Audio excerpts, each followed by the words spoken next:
Hi, my name is Louise and I am Head of Operations and Delivery at PwC's UK VR/AR team. And today I'm going to talk about how VR and AR technology can be used in your business. One moment, just going to press to present the screen.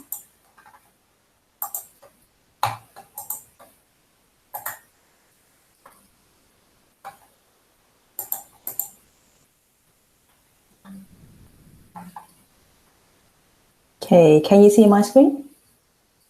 Brilliant. Yes. Brilliant.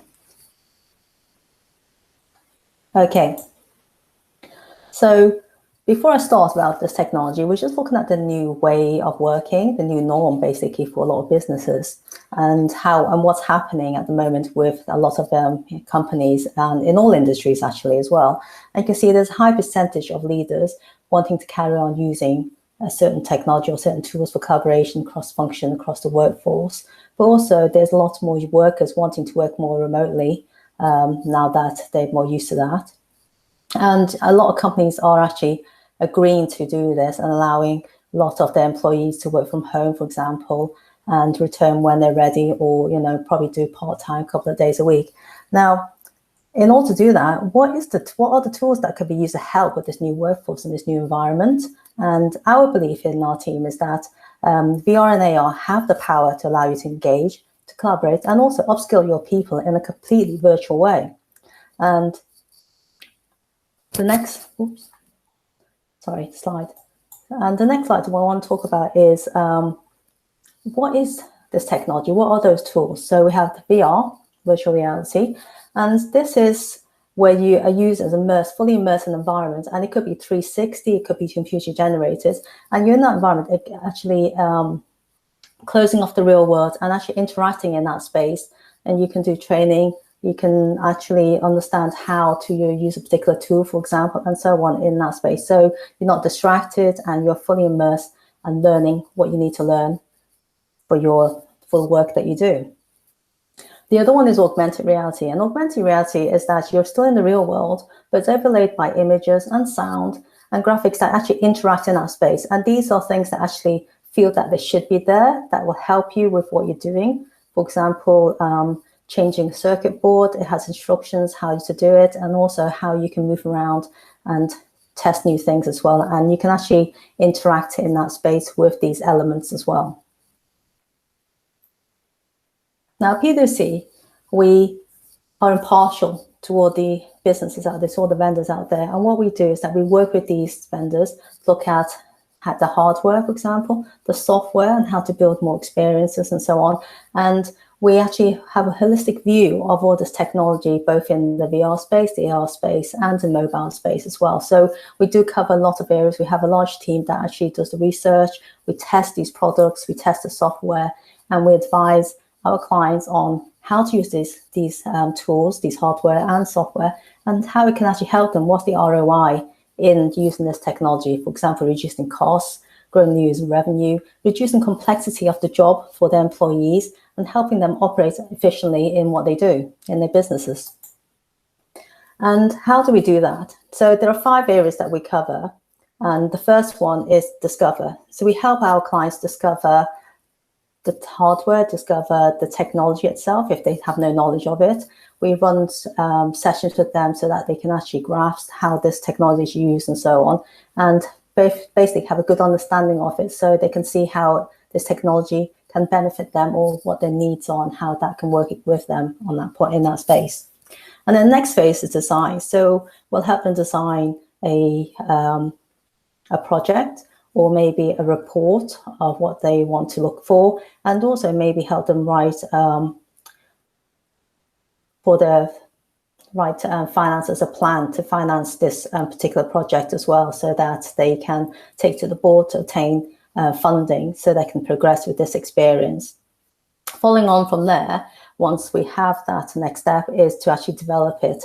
And this is where the magic comes to life in these tools, where our developers will help create and build the experience for them. We do a lot of testing, but also making sure that it works and flows in the way that it should for whatever issues that we're building it for, and so on. And then we can also help deploy this technology with them, with the hardware, with the experiences, and train the staff in how to run this as well if they want to do that on a global scale. So we deliver those services as well. And finally, we actually have a debrief session, which is where we feel is very important, because this is how you build your ROI in using this technology. So being able to look at how comfortable the headset was for the user, or did they learn anything from there? 3 months later, are they still remembering what they learned in using VR or AR during the session? And how are they using that in the workplace as well? So it's gaining that understanding afterwards. So it's not just building experience and leaving it to run. It's actually finding out what else can we say, what's the outcome of using this experience, how it's building the workforce and helping your workforce understand and use your technology further, and do they remember it as well? So it's a good ROI process as well to help maybe use it for funding for further training using VR or AR technology. Now, last year, we wrote a report called Seeing is Believing. And this was to look at the VR and AR technology and how it could have an impact on a lot of the businesses globally by 2030. And what we did, we had 11 sectors that we looked at, as you see, and we grouped into 5 core areas and focused on those 5 areas and looked at how much of an influence this technology could have and actually grow in that space. And as you see, product and service development is quite high, $359.4 billion. Now, as you see, top right, what we've done in the top right-hand corner is that you can see a web AR experience being played out. And in this particular report, we actually thought it'd be quite innovative to actually add in some of this technology. So we have web AR technology in here to show you how it can work as well. So you've got some QR codes which you can scan or play out some videos, for example, or maybe what you just seen in that video top right-hand corner is an interactive graphic that you can play around with on your phone, and you don't need anything else. Just get your mobile phone out and scan it, and please do have a go. But also read this report. It's quite a short report, but it gives you enough information about those different sectors and how this technology can help in this space. And we have experts in PwC being interviewed in those 5 sectors that use this technology to help them and their clients moving forward and grow their businesses as well. So another thing we found is how VR can help with training, and that is actually growing quite quickly in the market.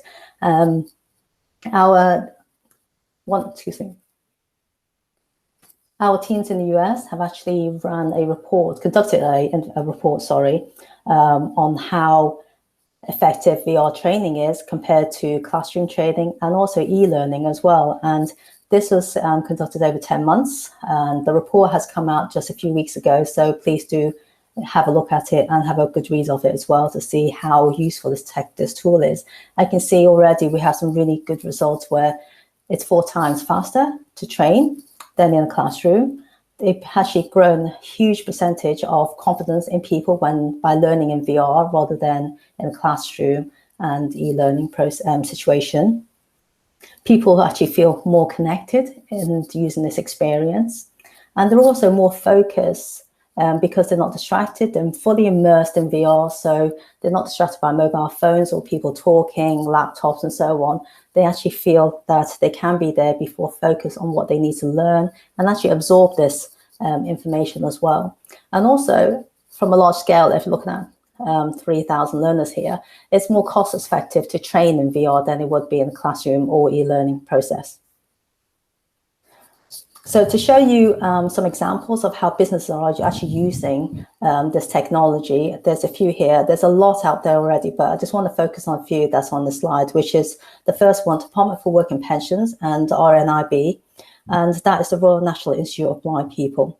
So what they did was work together with the job centres to fit virtual reality headsets for people with sight loss to find jobs and be able to actually move on from there. So looking at the disability side of things, how we can help people with disabilities and still find a job for them, and that they can actually carry on with their lives as normal as well. So that's quite a good tool to have there.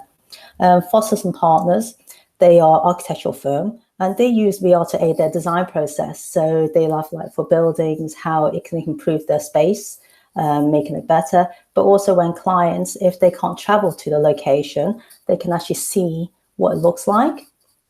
Or maybe even before you're building it, you actually have a good view and idea of what that building looks like, because you're in VR headset, you're actually walking around that space. You can see and feel how much space is available in that apartment that you're purchasing, for example.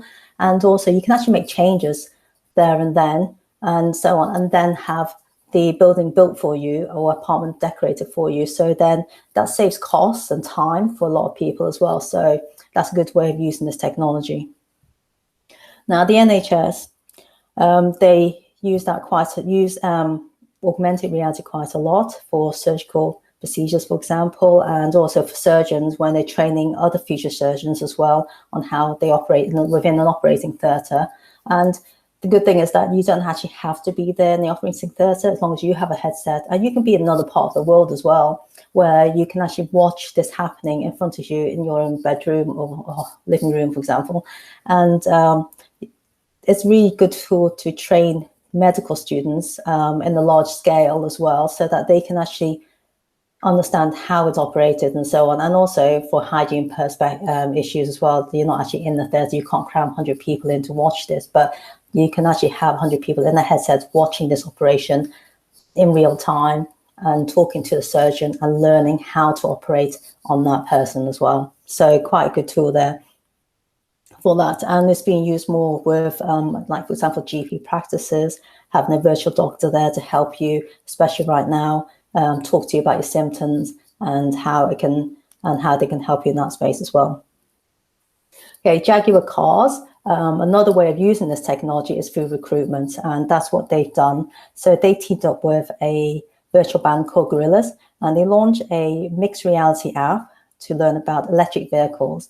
And the way they've done it is to get people engaged in code breaking of the puzzle, and so to test their curiosity, their persistence, and also their problem-solving skills. And this has helped the recruitment team in recruiting the right people for the right roles. And it's not just to marginalize it and to say, just, this is it, we're siloing it for these, but you can see the skill set of other people from these tests and which roles they can play in different departments within Jaguar as well, and so on. So that's been quite a good way of using the tool for recruitment. And then the Royal Navy. For them, it's like training. So they have the Royal Navy Reserves, and they want to be able to train them in open waters, rough seas, and how to save people, but also how to move around and get to the place they need to get to. And to save time and money, basically, you have to wait for the weather to be bad enough and rough seas to actually do that. But what they've done is actually create a VR experience where it simulates that effect of the water, the waves, and so on. And also using the audio to produce the sound. It makes you feel that you're actually in the sea, in those conditions, and learning how to react and how to complete certain tasks. And that's actually helped the Royal Navy train their reserves and save money by doing this, which was really impossible to do certain times of the year as well. So that really helps with being able to do it anytime, any place, throughout any time of the year as well. So you don't have to wait for rough weather for that to happen to do that. And finally, what I want to do here is just talk about some of the work that we at PwC have done as well.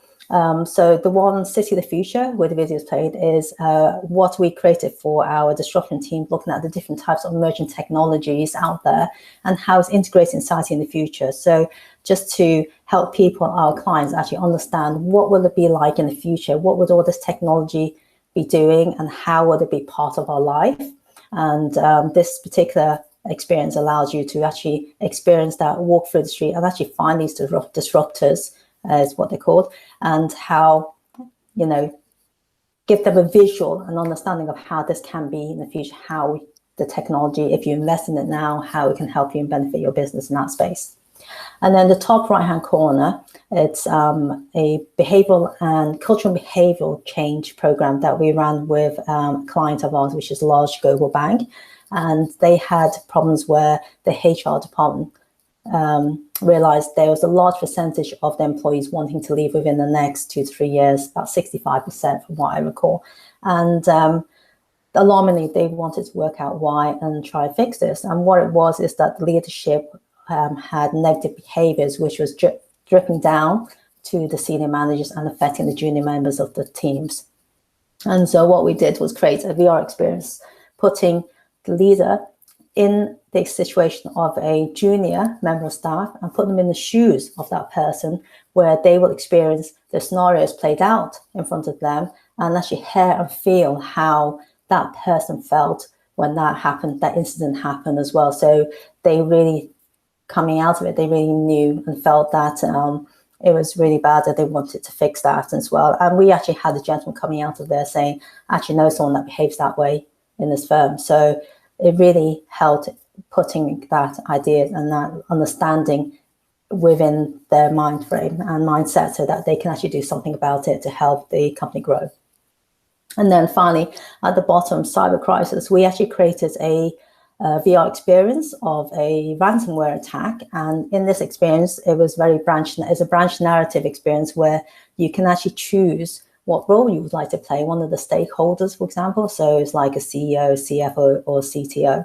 And basically, you will go through the crisis of a ransomware attack, and you have to make the certain decisions. And for people who haven't been in a ransomware attack or have been in a cyber crisis attack, they would not know what to do and so on. And this actually put you in that role where you can learn or you can react and see how fast you're reacting, but also you have to understand the pressure you're under, the decisions that you have to make during that situation.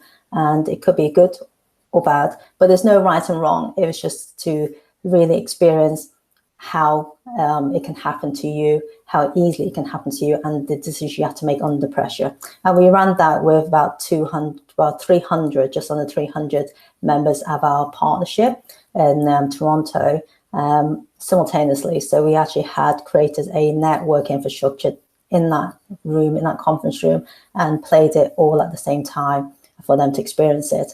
And when I talked about the ROI at the end, what we did was create it in a way that we can collect data in real time when they're going through this experience.